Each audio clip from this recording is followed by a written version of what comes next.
A very warm welcome to you. It's a pleasure to have you join us on this week's edition of the program. Now, don't forget to remain your one-stop shop for all the latest information and happenings in the insurance industry. My name is Lucy Lupe. Welcome. On our lineup this week, first we join Faith and our guest, Comrade Adelaja Tajuddin Gbadamosi, the chairman of Medical and Health Workers Union, Lagos State Council, on the CEO Rendezvous for the exclusive session where they discuss the topic, COVID-19 pandemic, prioritizing life and health insurance of medical and health workers. Speaking in the course of the interview, Comrade Gbadamosi said that the leadership of the union will not relent in their efforts until government at all levels procure the compulsory group life insurance for all their members. Take a listen.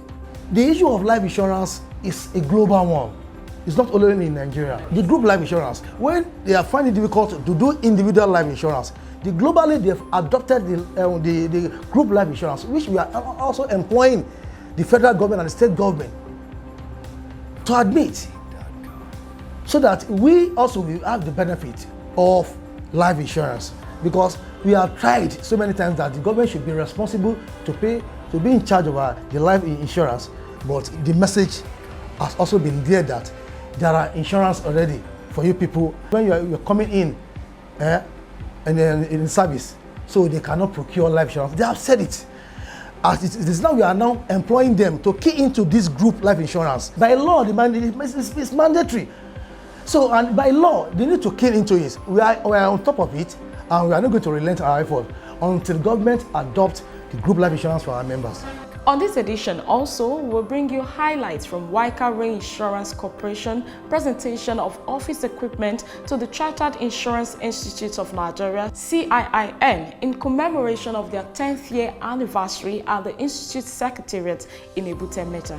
Waika Re, the 7th largest reinsurance company in sub-Saharan Africa, has always been big on corporate social responsibility, not just in Nigeria, but across the continent. Their generous donations to the Institute to mark their 10th year anniversary once again proved that, and drew commendations from stakeholders present at the ceremony. Take a listen.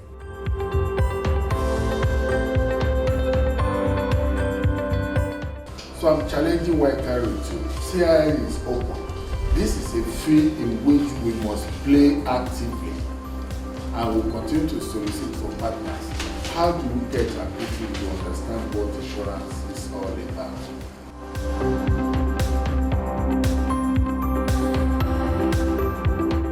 It is our fervent hope that this equipment will go a long way to improving the working condition of both staff and visitors to the Secretariat.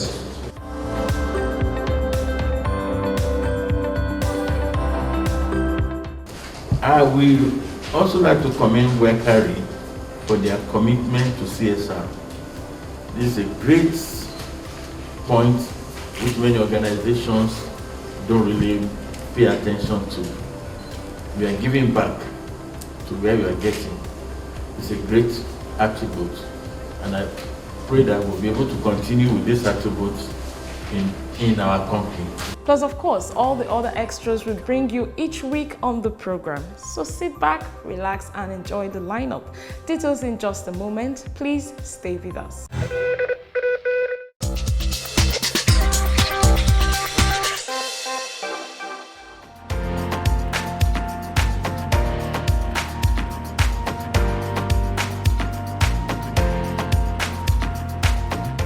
A very warm welcome to you. It's a pleasure to have you join us on the program this week. Today on the set, we'll be looking at COVID-19 pandemic, prioritizing life and health insurance of medical and health workers in Nigeria. And to do justice to our topic of discuss is no other than Comrade Adelaja Tajuddin Gbadamosi, who is the chairman, Medical and Health Workers Union, Lagos State Council. Thank you so very much, sir, for joining us on the program. Thank you. You're welcome. Thank you. Okay, sir, let me start by saying a very big thank you to you and the members of your union for all the good work they've been doing since the breakout of the COVID-19 pandemic in Nigeria. They have also suffered a lot of losses in terms of losing their members and all that. But I just want to say thank you guys. You guys are doing a good work. You guys are truly the hero in all of this pandemic. Thank you, sir. Thank you. Okay, sir. The welfare of medical and health workers have always taken center stage in Nigeria, even long before the COVID-19 pandemic broke out. And in the midst of all the COVID-19 pandemic, the welfare of medical and health workers is also an issue. So my question is, would you say the government at all levels have sincerely done enough when it comes to the welfare of medical and health workers in Nigeria? Thank you for having me. If you say the government has done well, they have done well, but they have not done well in all ramifications. At the beginning of the pandemic, the state government organized workshops and training for all health workers who are to be on the frontliners. They were trained so that they can be prepared well. You know, the Lagos State proactively started these pandemic issues, and with that, Mr. Governor has really done well in Lagos State, and the Lagosians really appreciated him very well. And in this course, most of our members are in the frontliners. They were trained at the beginning. At the same time, some incentives were also given to them. They are not allowed to go home. All of them stayed in the hotels so that they will be able to contact their families in case of this caring other people who are affected in the pandemic. And with this, they have done well, but in terms of remunerations, in terms of finances, there are some bottlenecks. Some of our members are not paid well, some are not even paid at all, some are short paid. But the bottom line of this, they have done well in terms of attending some issues, because being trained, having attended workshops, give us more power to attend to our patients along the way. And with that, you say kudos to the Lagos State government. Okay, sir, you oftentimes, and it's not just Lagos State government, you hear government, even at the federal level, say, oh, we cannot do everything by ourselves. So when it comes to the welfare of medical and health workers in Nigeria, is there a way, or has the private sector in any way also contributed? As I said, in the midst of the pandemic, a friend recently joked to me that after God is medical and health workers in the midst of the pandemic. So has the private sector also made any meaningful contributions when it comes to welfare of health? Yeah, they've also done well. We have nothing like that 26 registered hospitals in Lagos State. Then we have about 256 primary health cares. We have our members handles, they man those places. Even at the private sectors, we have about 2,800 something private sectors along Lagos State, across Lagos State. And they also take part in the course of this pandemic. They've come out largely supporting the government and making sure that our members, wherever they are, their welfare is very paramount. And they have done well also by contributing their quotas to the Lagos State government, and also even to the medical and health workers members within all health facilities in Lagos State. I give kudos to them.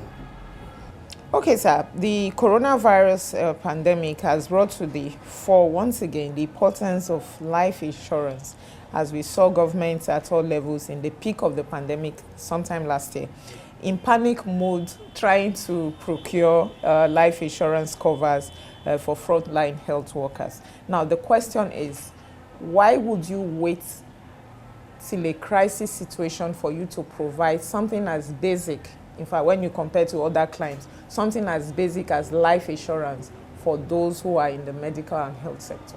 Yeah. The term life insurance, the government have to rush at that particular time.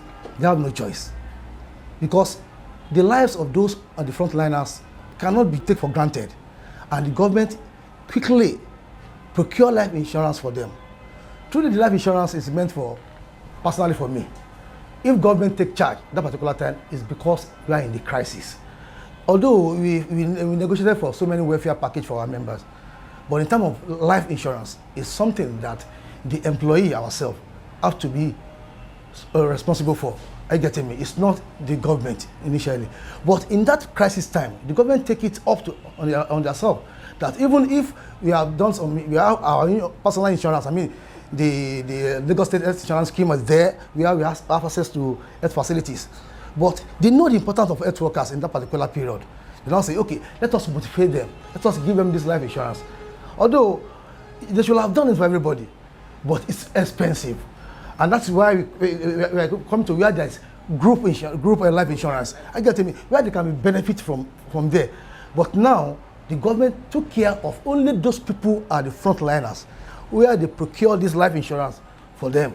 We are all health workers. All of us cannot be at the frontliners, and that's why we are telling government to take charge of others who are not in the frontliners, who are also part of health workers, because the issues of only the frontliners, they may be tired and you need to recruit another people. So if you don't take care of those one at the backlog, at the back, you won't be able to get it right.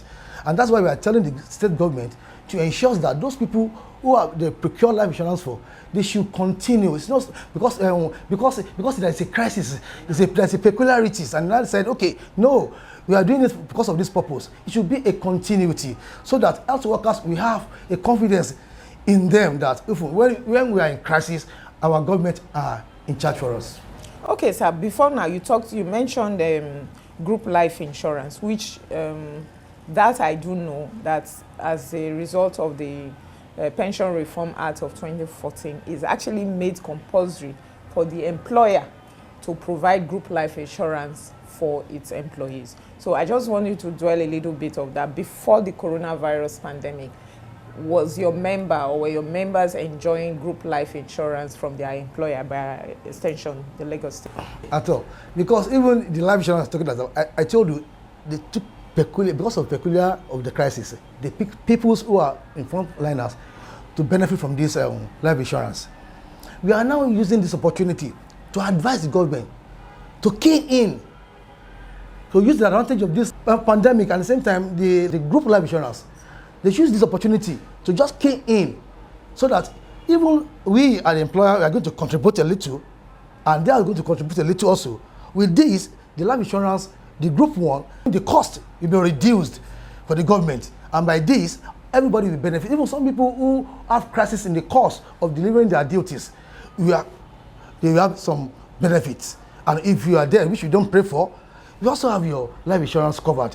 And those people who disabilities in the course of doing things are infected, they can also be compensated with that group insurance. That's why I'm saying that it's very, very, very, very cheap for the government to do. Now that the avenue is opened for us to just key in. So we advise the state government to key into this group life insurance, so that it will benefit to all health workers. Either you are in the frontliners or you are in the hospital where you operate. Okay, Mr. Chairman, I've also known that in the peak of the pandemic, you also find your members, not just in Lagos State, Delta State, all demanding that if their employer does not provide them with life insurance, they will go on strike and all of that. So the question also is, why did they wait also till we're in a crisis situation before they started making demands for something that is legitimately their right and part of what their employer should provide for them? Yeah, the medical and health workers, even at the national level, are always been in the forefront of welfare of our members. We have gone on strike because of this welfare package severally. Even we are still agitating of going another one now, because I have an information yesterday. Because there are issues. If you are talking of the life insurance now, it's not that we have not presented it at the national level, but the question is, we are the employer. It is your life. And that is why Lagos State government, in its own wisdom, started this Lagos State Health Insurance Scheme. But it is not all encompassing. You see there is some here, over there. So we are employing Lagos State government. As we have said, we know the importance of life insurance. But they have said it is for you, employee, it's not for us to have life insurance. We have insurance for you. You can key in. I mean, the Lagos State Life Insurance Schemes, we started last year, by July last year. Our money have been deducted since last year. There are so much bottleneck even accessing that Lagos State Health Insurance Scheme. Some people who are supposed to get some treatment won't be able to get it because they said, there's a boundary in that scheme. You can't go beyond this, can't go beyond that. And because of that, we are unable to access some health facilities. So the issue of life insurance is a global one. It's not only in Nigeria. Especially the group life insurance. The group life insurance. When they are finding it difficult to do individual life insurance, globally they have adopted the group life insurance, which we are also employing the federal government and the state government to admit so that we also will have the benefit of life insurance, because we have tried so many times that the government should be responsible to pay, to be in charge of the life insurance, but the message has also been there that there are insurance already for you people when you're coming in in service, so they cannot procure life insurance. They have said it. As it is now, we are now employing them to key into this group life insurance. Yeah, because it's made, you guys are not even supposed to plead with them because it's made compulsory by law. By law, it's mandatory. So, and by law, they need to key into it. We are on top of it, and we are not going to relent our effort until government adopts the group life insurance for our members. Okay, sir, we have dwelled a little bit about the group life insurance. On the scale of 1 to 10, what would you say is the biggest challenge confronting medical and health workers in Nigeria, especially when it comes to the issue of welfare? I just said the medical and health workers, even I met at national level concerning the welfare of staff, which is very, very paramount to them. You see, before the pandemic, we have a lot of issues with the federal government and the state government, which, because of this pandemic, we don't want to raise it so that they will see us as a sabotage of government. We have, what do you call it, decaying infrastructures in health sectors, not enough working tools to work with.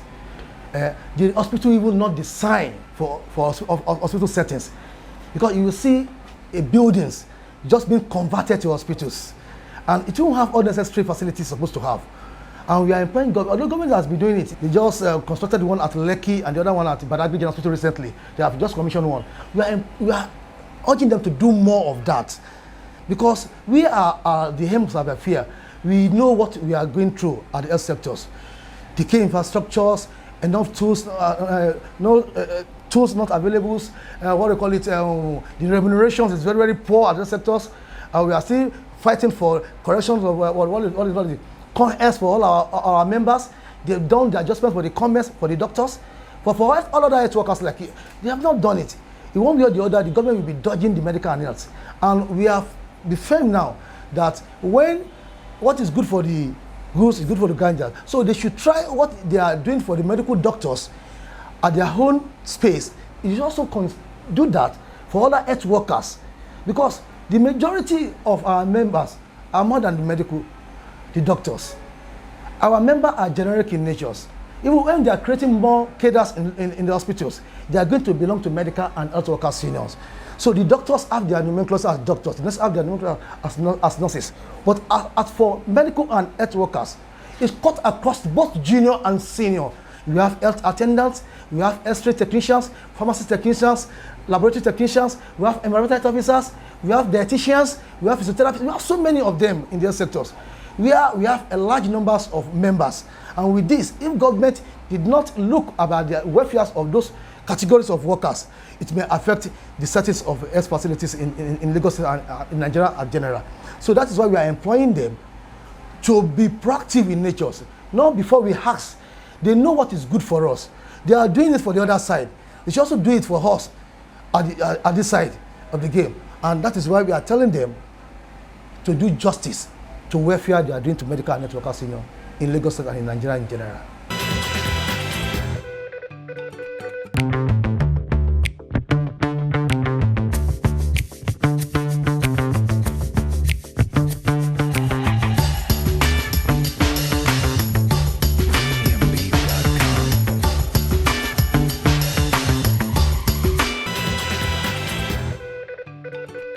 All right, welcome back. Moving on, we now bring you highlights from YCARI's presentation of office equipment to CIIN in commemoration of their 10th year anniversary. The leadership of the institute said that the donations were not only timely, but were what the institute needed at the moment. Happy viewing.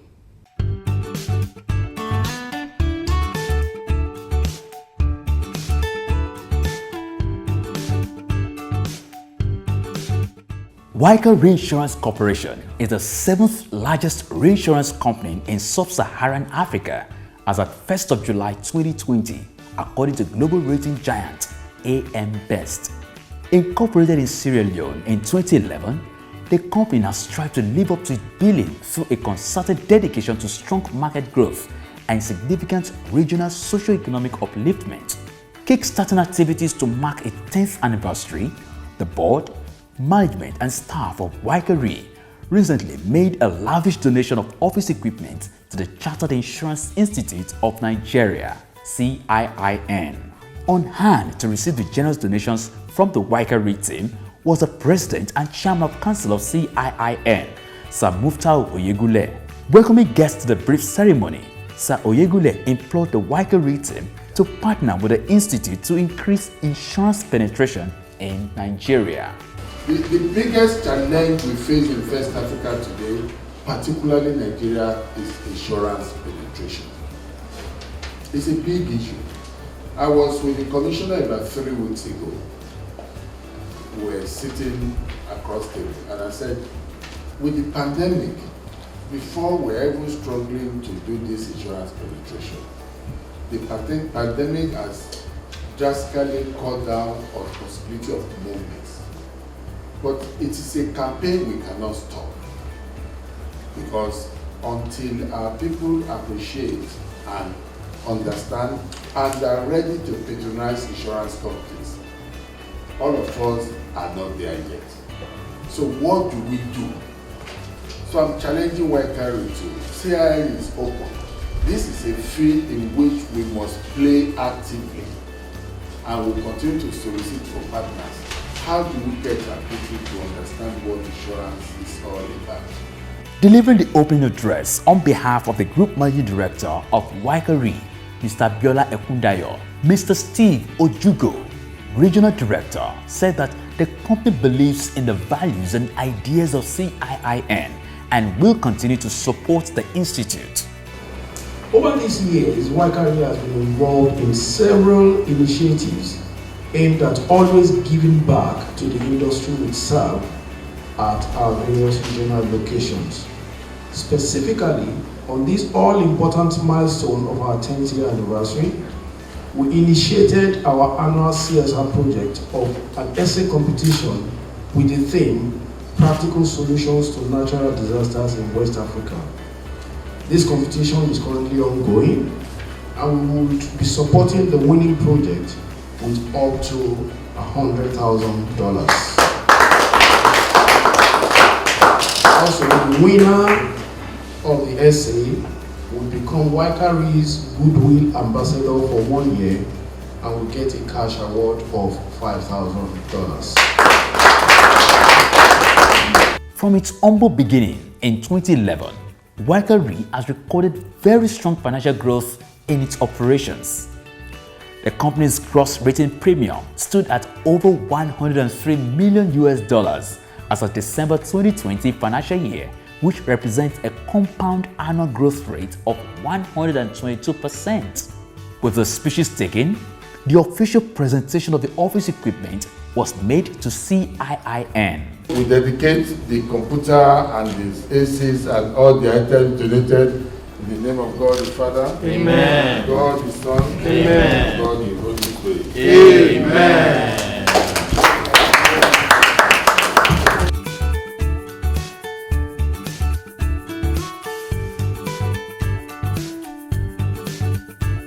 In their usual tradition, the CIIN also presented a token to the Waikari team to commemorate their 10th anniversary. We're proud of you. We're happy to be your partner. We want to continue to do partnership with you. Thank you very much. The Director General of the Institute, Mrs. Abimbola Tiamiyu, took the Waikari team on a tour of the Institute.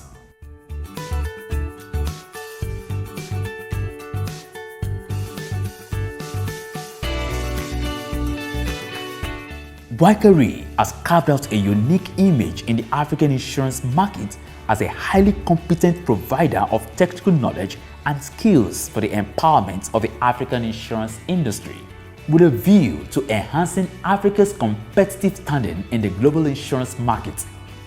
As of today, Waikari has a solid footprint on the continent with presence in the major hubs of Tunisia, Kenya, Zimbabwe, Sierra Leone, Nigeria, Ghana, and Cote d'Ivoire. From these physical locations, They service all their clients in more than 45 countries on the continent and beyond.